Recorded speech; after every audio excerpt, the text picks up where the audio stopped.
আসসালামু আলাইকুম। রানটিপ মিডিয়া আপনাদের পুনরায় স্বাগতম। আজকে পঞ্চম শ্রেণীর অনুশীলনী ৬-এর খ নিয়ে আলোচনা করব। অবশ্যই সম্পূর্ণ ভিডিওটি সম্পূর্ণ দেখার জন্য অনুরোধ রইল। আজকের ক্লাসের প্রথমে যে অঙ্কগুলো দেখতে পাচ্ছেন সেগুলো হলো ১ নম্বরের অঙ্ক। ১ নম্বরে আমাদের হিসাব করার জন্য বলা হয়েছে। তো হিসাব করে দেখি আসলে কি হয়। এখানে দেখেন ভগ্নাংশ আকারে প্রকাশ করা হয়েছে ৩/২। এখানে ৩/২ যদি নিচে, এখানে যেহেতু ৪ কোনো ভগ্নাংশ আকারের সংখ্যা নেই, তাহলে 4-এর নিচে মনে মনে 1 থাকে। 4 যেহেতু পূর্ণ সংখ্যা আছে এখানে, তাহলে আমরা এটা লিখতে পারি 2 গুণন 4, অর্থাৎ উপরে যে সংখ্যাগুলো আছে সেগুলো একসাথে গুণ করতে পারি আর নিচেরগুলো একসাথে গুণ করতে পারি। তাহলে নিচে আছে 3 আর এখানে আছে 1। 1 যেহেতু লেখার প্রয়োজন নেই, 1 লেখলেও যা, 1 দিয়ে ভাগ করলেও যা, না করলেও তা, এই জন্য 1 আর লেখার দরকার নেই। তাহলে কি হয় দেখেন, নিচে হয় 3, উপর হয় 4 দুগুণে 8।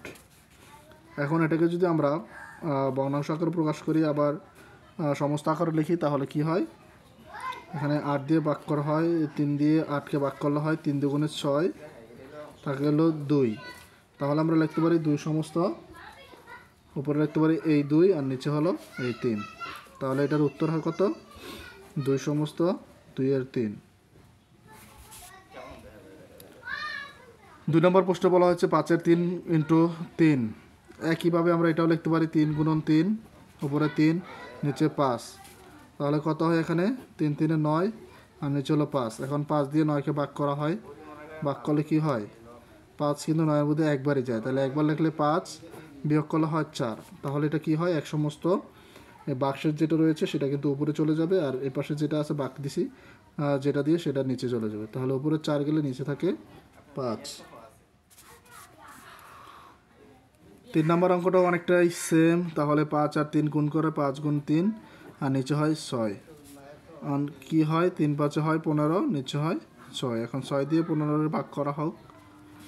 6 দিয়ে 15 ভাগ করা হয় 6 দুগুণে 12 আর নিচে কত হয়? তাহলে হয় 3 থেকে ভাগশেষ। একইভাবে আমরা সমস্ত আকারে যদি লিখি, তাহলে 3 চলে যাবে উপরে আর 6 চলে যাবে নিচে। তাহলে এটার উত্তর হয় 2 সমস্ত 6/3। আর এটার উত্তরটা লিখে দিই 1 সমস্ত 5/4। 4 নম্বর প্রশ্নে কি বলা হয়েছে? 6 নিচে আর উপর আছে 1 আর গুণ আকারে আছে 9। তাহলে এটা একইভাবে যদি লিখি, 6 1-এর সাথে 9 গুণ। এখন 6 দিয়ে এটাকে ভাগ করা যায়, হ্যাঁ, যদি 3 দিয়ে ভাগ করি 6কে, তাহলে 3 দুগুণে 6 আর 3 3 হয় 9। তাহলে কি থাকলো? উপরে থাকলো 3, নিচে থাকলো 2। এখন আগের মতো করে ভাগ করি, 3কে ভাগ করলে কত হয়? একবার যায়, 2 থাকে হলো 1। তাহলে আমরা কীভাবে লিখতে পারি? 1 সমস্ত, এই 1 উপরে যাবে আর 2 নিচে আসবে। তাহলে এটা হলো উত্তর, 1 সমস্ত 2/1। 5 নম্বর অঙ্কটা যদি করি, একইভাবে যদি করি, তাহলে কি হয় দেখেন।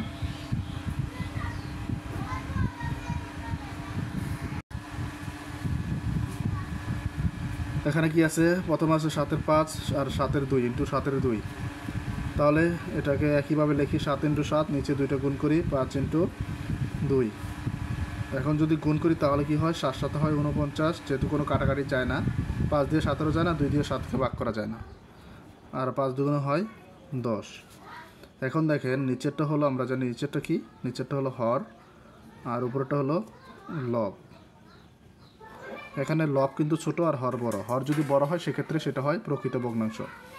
এখন প্রকৃত ভগ্নাংশে কিন্তু আর সমস্ত আকারে লেখার প্রয়োজন নেই, আপনারা এটাই উত্তর লিখে দিতে পারেন। একইভাবে এটা করি, 4 × 8 আর 3 × 3।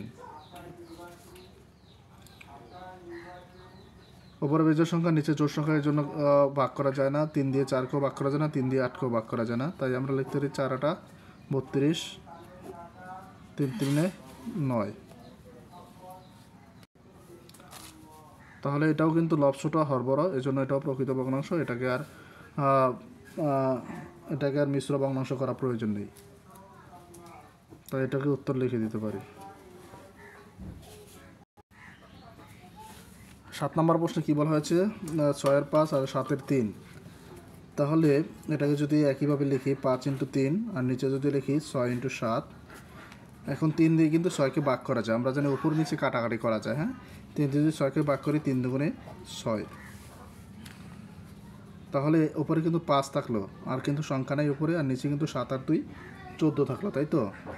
তাহলে 7 আর 2 গুণ করলে হয় 14, নিচে হয় 5। এটাও একটি প্রকৃত ভগ্নাংশ, এই জন্য আর অপ্রকৃত মিশ্র ভগ্নাংশে রূপান্তর করার প্রয়োজন নেই। তাহলে উত্তর 5, নিচে 14। 8 নম্বরে একইভাবে লিখি 8 × 9, নিচে 3 × 7। এটা ভাগ যায়, 3 দিয়ে যদি 9কে ভাগ করি 3 3 9, আর কিন্তু ভাগ যায় না, তাই না? তাহলে উপরে লেখা যায় 7, আর উপরে কিন্তু আর সংখ্যা নেই, 1 আছে এখানে, তার 7 × 7, আর নিচে 8 আর 3 গুণ করলে 3 8 24। এটাই উত্তর। এটা যদি লিখি তাহলে 8 × 5, নিচে আর উপরে হলো 5 × 4। এখানে দেখুন, এখানে কিন্তু দুইটাই কাটা যায়, আর 5-এর সাথে 5 কিন্তু কাটা যায়, আর 4 দিয়ে কিন্তু 8কে ভাগ করা যায়, 4 দুগুণে 8। তাহলে কি থাকলো, এখানে কিন্তু শুধু 2 থাকলো। এখন নিচে যদি শুধু 2 থাকে তাহলে কিন্তু উপরের সংখ্যাটাও লিখতে হবে, ঠিক আছে? উপরে কি আছে, 1 আছে, তাহলে উত্তর হাফ, 1/2। এখানে 10 নাম্বার কী বলা হয়েছে, নিচে আছে 12, উপরে 27, এখানে নিচে আছে 9, উপরে আছে 8। তাহলে একইভাবে লিখি 12 × 9, আর উপরে লিখি 27 × 8। এখন যদি 8 দিয়ে এটাকে ভাগ করি, 4 দিয়ে করা যায়, 4 দুগুণে 8, 3 4 12, তাই না? আর 9 দিয়ে যদি করি, 9কে 9, 9 দুগুণে 18, 3 9 27, 3। তাহলে উপরে হলো 3 দুগুণে 6, এই 3-এর সাথে কিন্তু আবার এই 3 কাটা যায়, তাই না? তাহলে উপরে শুধু 2 থাকলো, তাই তো? 2 লিখে দিতে হবে, এটা উত্তর 2।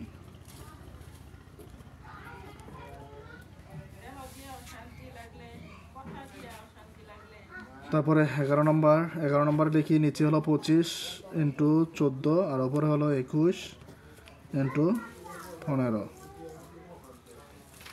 এখানে এই যে 15-র মধ্যে যেহেতু 5 দিয়ে ভাগ করা যায়, তাহলে 3 5 15, আর এখানে 5 দিয়ে ভাগ করা যায়, কত হয়, 5 5 25। আর 14 7 দিয়ে যায়, এটাও 7 দিয়ে যায়, তাই তো? 7 দুগুণে 14, 3 7 21। তাহলে আর কিন্তু যায় না, তাই না? এখানে হলো 5 আর 2, আর এখানে হলো 3 আর 3। এখন গুণ যদি করি, 5 দুগুণে হয় 10, 3 3 হয় 9। এটা একটা প্রকৃত ভগ্নাংশ, কারণ লব ছোট, লব বড়, হর ছোট, লব প্রকৃত ভগ্নাংশ, তাহলে আর লেখার দরকার নাই, উত্তর 10 আর 9।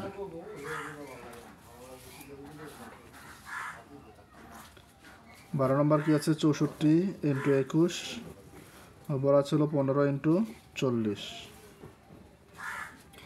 তাহলে 40-এ যদি 2 দিয়ে ভাগ করি তাহলে হয় 20, এটাকে 2 দিয়ে ভাগ করলে হয় 32। এটাকে যদি আবার 2 দিয়ে ভাগ করি তাহলে হয় 10, এটাও 2 দিয়ে ভাগ করলে হয় 16। আরও কিন্তু যায়, এটাকে যদি 2 দিয়ে আবার ভাগ করি তাহলে হয় 5, এটা হয় 8, আর কিন্তু যায় না, তাই না?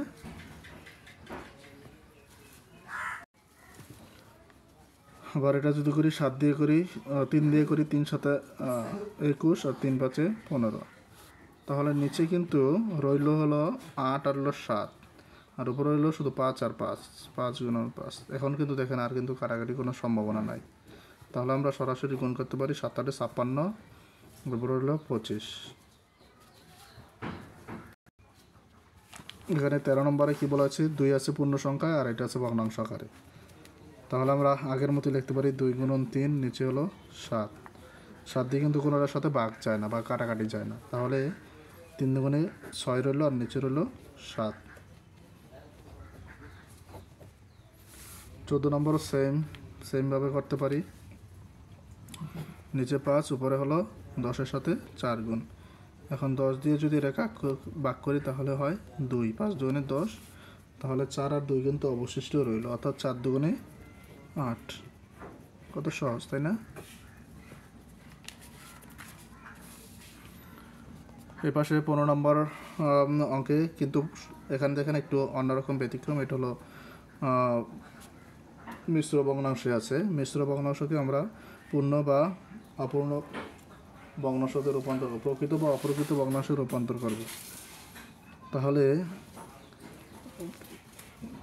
এই 3-এর সাথে কিন্তু 4 গুণ করতে হবে, 3 4 12 এবং 12-র সাথে উপরে যেটা আছে অর্থাৎ উপরে যে আমরা জানি লব থাকে, এই লবের সাথে কিন্তু যোগ করতে হবে। তাহলে 3 4 কত, হরের সাথে এই যে বাইরে যে সংখ্যাটা আছে সেটাকে গুণ করবেন, 3 4 12, 12-র সাথে উপরে লবকে যোগ করতে হবে। তাহলে 3 4 12 আর একে হলো 13, এই 13 লিখতে হবে উপরে লবে, আর নিচে কিন্তু 4 থাকবে। ঠিক আছে, এটা কিন্তু এখন অপ্রকৃত ভগ্নাংশ হয়ে গেল। কারণ কি, নিচে যে হর আছে সে হর কিন্তু ছোট, লব কিন্তু বড়। লব যদি বড় হয় এবং হর যদি ছোট হয় সেক্ষেত্রে সেটা কিন্তু অপ্রকৃত ভগ্নাংশ। ইন্টু 2 আর 13 যেটা আছে সেটা লিখে দিলাম। এখন একইভাবে যদি লিখি 4-এর সাথে 13 গুণ করি আর উপরে 13-র সাথে 2 গুণ করি, তাহলে কি হয় দেখেন, 13-র সাথে 13 ভাগ যায়, 13 দিয়ে 13কে ভাগ করলে 1 হয়, 2 দিয়ে 4কে ভাগ করলে 2 দুগুণে 4। তাহলে এখানে অবশিষ্ট কি থাকলো, উপরে থাকলো 1, নিচে থাকলো 2। একইভাবে 16 নম্বর অর্থাৎ শেষ অঙ্কটি রয়েছে 10 যেভাবে আছে এভাবে রেখে দিলাম, যেহেতু এটা একটা পূর্ণ সংখ্যা আর এটা ছিল মিশ্র ভগ্নাংশে। মিশ্র ভগ্নাংশ থেকে আমরা অপ্রকৃত ভগ্নাংশে রূপান্তর করবো। এটাকে 5-এর সাথে 2 গুণ করতে হবে, 5 2 10, এর সাথে কিন্তু 4 যোগ করতে হবে, 10 আর 4 14। তাহলে উপরে হয় 14, নিচে হলো 5। এটাকে যদি এইভাবে লিখি 10 ইন্টু 14, এটা ভাগ যায়, 10 দিয়ে ভাগ করলে 10 দিয়ে 10কে 5 দিয়ে ভাগ করলে হয় 2। তাহলে 14 দুগুণে কত থাকলো, শুধু থাকলো 28, একটা পূর্ণ সংখ্যা। এটা কিন্তু উত্তর। অসংখ্য ধন্যবাদ এতক্ষণ ক্লাসটির সাথে যুক্ত থাকার জন্য। পরবর্তী ক্লাস পেতে অবশ্যই চ্যানেলটির সাথে থাকুন।